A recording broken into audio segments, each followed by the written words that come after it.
ছাত্ররা প্রাণের বিনিময়ে ফ্যাসিবাদের বিরুদ্ধে রুখে দাঁড়িয়ে কিভাবে সফল অভ্যুত্থান ঘটিয়েছেন এবং মানুষের মধ্যে নতুন স্বপ্নের বীজ বপন করেছেন ডক্টর মোহাম্মদ ইউনূস জাতিসংঘে সেটি তুলে ধরবেন। দোস্ত, অন্যদিকে বাংলাদেশ বনাম ইন্ডিয়ার টেস্ট ম্যাচে কোহলি কি সাকিবকে প্রশংসা করলেন নাকি অপমান করলেন? সালাম নমস্কার দোস্ত। অন্তর্বর্তী সরকারের প্রধান উপদেষ্টা ডক্টর মোহাম্মদ ইউনূস 27 সেপ্টেম্বর জাতিসংঘে ভাষণ দেবেন। এই ভাষণে তিনি দেশের জুলাই ও আগস্টে সংগঠিত ছাত্র আন্দোলনের প্রেক্ষাপট ও ছাত্র জনতার অভ্যুত্থানের বীরত্বগাথা তুলে ধরবেন।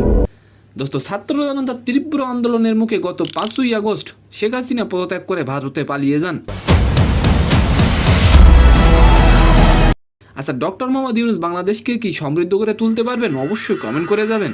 ছাত্ররা প্রাণের বিনিময়ে ফ্যাসিবাদের বিরুদ্ধে রুখে দাঁড়িয়ে কিভাবে সফল অভ্যুত্থান ঘটিয়েছে তার বীরত্বগাথা জাতিসংঘে তুলে ধরবেন ডক্টর মোহাম্মদ ইউনূস। এছাড়া প্রধান উপদেষ্টা ডক্টর মোহাম্মদ ইউনূস দ্বিতীয় বিজয়ের নতুন যাত্রায় গণতান্ত্রিক মূল্যবোধ ও সুশাসন এবং অর্থনৈতিকভাবে সমৃদ্ধ বাংলাদেশ গড়তে যেসব কর্মসূচি হাতে নিয়েছেন জাতিসংঘে তা উল্লেখ করবেন। ভবিষ্যতের বাংলাদেশ নিয়েও তিনি কথা বলবেন জাতিসংঘে। দোস্ত, অন্যদিকে ঘটনা ভারতের দ্বিতীয় ইনিংসের 15তম ওভারে। ওই ওভারে সেই দুটি বল কোহলিকে ইয়র্কার লেন্থে করেন সাকিব। দুটি বলেই রান পাননি কোহলি।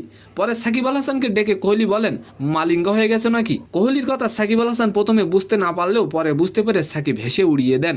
তো সম্মানিত দর্শক, আজকের ভিডিওটি কেমন লাগলো অবশ্যই কমেন্ট বক্সে জানাবেন। আর ভিডিওটি যদি ভালো লাগে অবশ্যই একটি লাইক দিয়ে আমাদের চ্যানেলটিকে সাবস্ক্রাইব করে দিবেন। ধন্যবাদ।